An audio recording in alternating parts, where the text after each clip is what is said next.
They'll lie on you. They'll fabricate lies. They'll imprison you and create cases around you. The same way they tried to defame Honorable Elijah Muhammad, and then they tried to defame Malcolm X, and then they even tried to defame Dr. Martin Luther King by some secretary. That's what they'll do. They'll imprison you, and then they'll create lies to turn your own people against you. They'll persecute you after like the same thing. The same way I'm talking to you, they're going to come after me eventually. Dr. Malachi goes Dr. L, who is the greatest scholar. Dr. Malachi York is a writer. Dr. York has written over 1,200 scrolls. He has covered every subject. He was one of the greatest teachers to walk the planet. No matter what color you are, what belief you are. And he was the only person that was putting themselves out front to say, don't believe me. Check it out. What up against Malachi were all lies. I didn't want the public to know what really happened, and to know that Malachi York is innocent. No forensic evidence of any type. No video evidence, no audio evidence, no DNA evidence. Y'all back to Egypt with me. My cat is on the hang of make everything up the hell I'm bringing into him for you. He had over 473 acres of land. There were pyramids on this land. There were sculptures on this land. He was also building a little beach. That's what you see all of these chairs over here on the side. And we own apartment complex downtown Atlanta. And we own real estate in Athens, Georgia. And we own real estate in Macon, Georgia.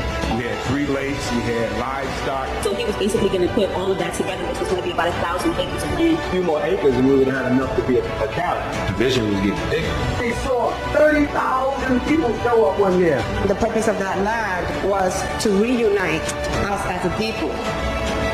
Get out, the gun will die. But we as New Orleans Nation has not been slowed, has not been halted. It's going to continue to grow. It's never going to stop. We gave him a car. We didn't have a car. He gave the people hope. My message to you is save my life. Save my life. Make you do the waffle, pop too. Don't crush your money and make you mom too. Outside it's a tragedy, strategy. Break a 1-9. Here come majesty. Corrupt government, bubbling, nothing. Ain't remember who the of the covenant. Dr. York, Dr. York. Shout out to Dr. York. Like the great Dr. Malachi York. Cause I talk like Dr. Malachi York. And there was Dr. Malachi York. Consulted by the son of Malachi York. Hey, Malachi York. Free Malachi York! Free Malachi York! Malachi York is innocent! Malachi York locked down! Is Malachi York the real criminal?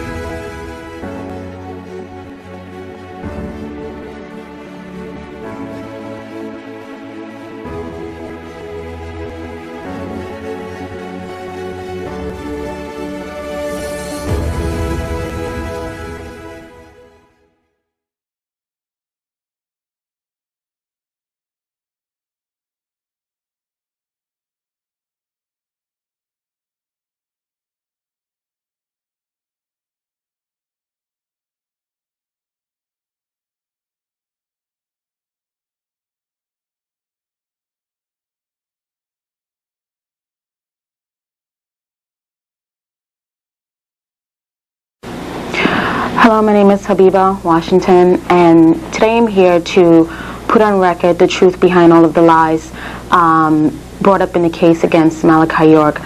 I'm going to start off by saying that I'm not being forced, threatened, coerced, or pressured to do this tape. I am also going to state that, as you can tell, I'm not under any kind of influence, alcohol or drug.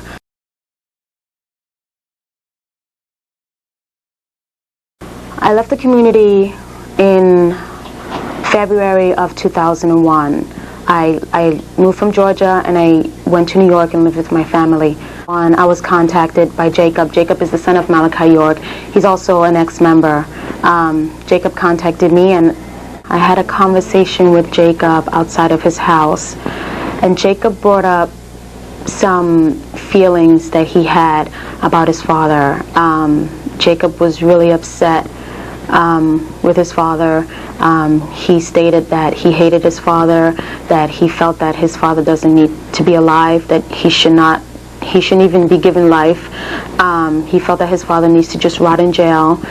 Jacob wanted all of us meaning me, Nicole, Karima, he was talking to a couple of people, different people that left the community. He wanted us to bring a case against his father.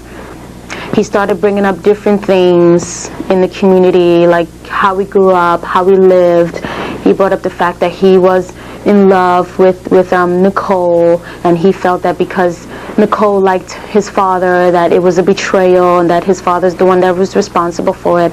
Jacob felt that his dad was responsible for his mother's death and his brother's death, and he really felt that he needed to take revenge on his father, and he was not able to do it, but we were able to do it because we were there longer, and we were closer to his dad than he was.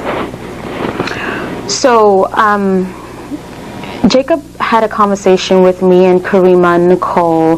Nicole had a lot of disgruntled issues, talking about Nicole Lopez, had a lot of issues with Jacob's dad, because for one, she was kicked out, and she felt that it was wrong that she was kicked out because she didn't have anywhere to go, she didn't know anybody, and then after all of the years that she lived in the community, he kicked her out, meaning Malachi kicked her out, and she had nowhere to go. So she was kind of mad about that.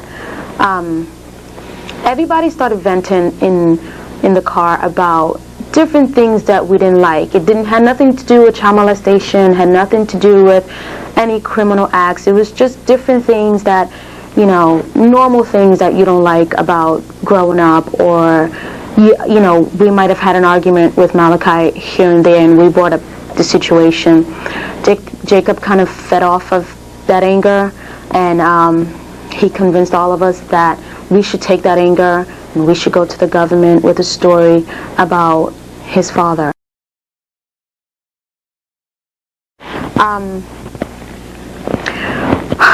I just want to repeat that the charges brought up against Malachi were all lies. We did back each other's story up. I can't really speak for why other people did it. I know that a lot of them had their own personal anger issues with Malachi. I want to state that nobody that left the community left because they were molested. That was never a reason why anybody left, because they were molested or because he was doing things to them that they did not agree to. Nobody left because he was doing any criminal acts. Nobody had any problem with that. That was never the reason for anyone to leave, child or adult. I just feel that the truth has to come out. There's no way that any person in their right mind can go ahead and live the rest of their life knowing that they sent somebody to jail for life on lies. There's just no way. And there's no way that I can live the rest of my life knowing that Malachi is going to spend the rest of his life in jail, knowing that Kathy is in jail now because of charges that we brought up against her. Every time I look at my children, I think about her children. I think about the fact that her children doesn't have her, and it's not right. It's just not right. The money situation. Yes, I was in charge of the finances, and a lot of the financial decisions that were made were by me at the time that I was in charge. When I wasn't in charge, when it was Kathy that was in charge, the financial decisions were made by her. Malachi did not make financial decisions. We collected the money, we separated the money. When I was in charge of where the money went, how the money was handled, how it was separated. He never sat us down and told us to avoid the FBI or avoid the IRS or avoid doing anything illegal with his money. As a matter of fact, he was very, very serious about handling his finances in a legal way. So anything that happened with the finances, when I was in charge, it was my decision to decide what happened with the finances, where it went, and how it was handled. And the same goes for anybody else who was in charge prior to me or after me. That's how it was done.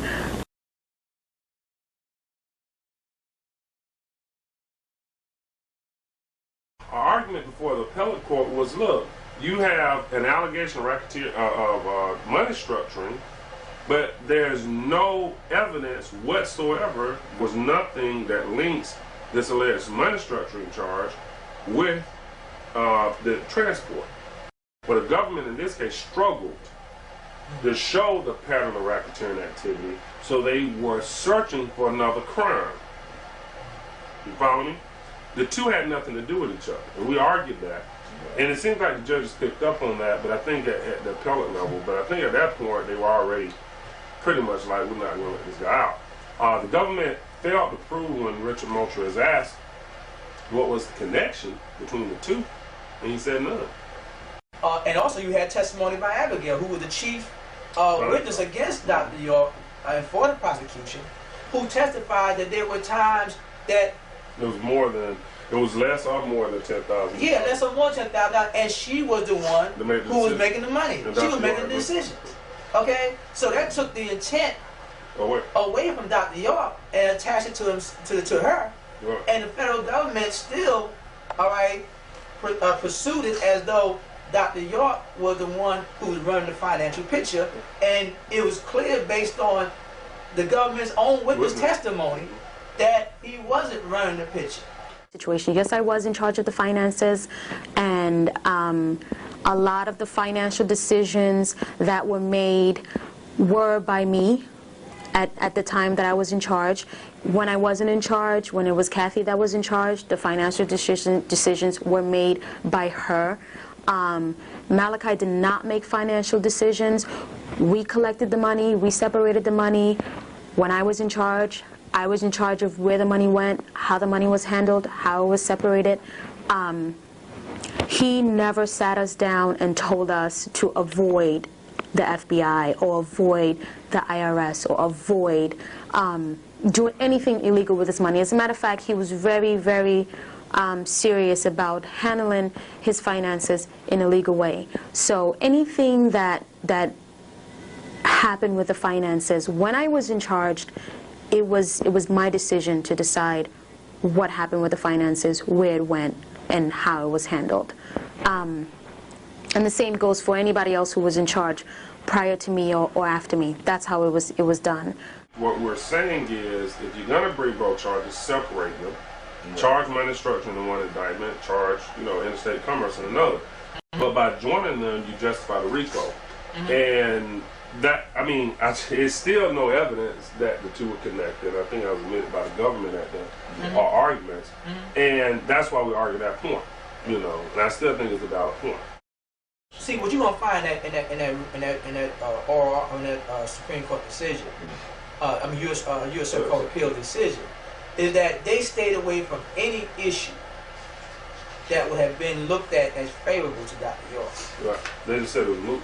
Yeah, they said it was a moot issue, okay, but they stayed away from that, all right? And they told you clearly on the face of the decision that they looked at evidence in light most favorable to the government, all right? Now, to me, in that is a bias, all right? Because the courts are not supposed to operate on a faulty presumption, all right? Okay, but when they do this, they operate on the presumption that A, the government is always right, B, there's no criminals in government, and C, government officials are only doing their job. All right? And I think that's in itself a detriment to a presumption of innocence in a criminal matter.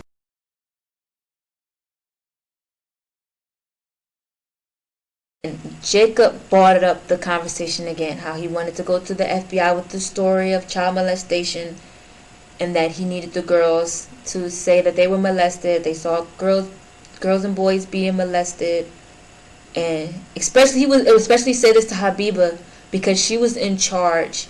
She continued to tell him that, he never molested me. I never saw anyone being molested. I don't want to do that.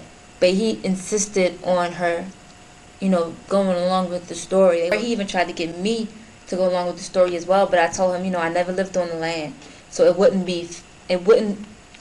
didn't make sense to say that I was molested because I never lived there. I wasn't close to Mr. York. And that kind of ousted me from the trip.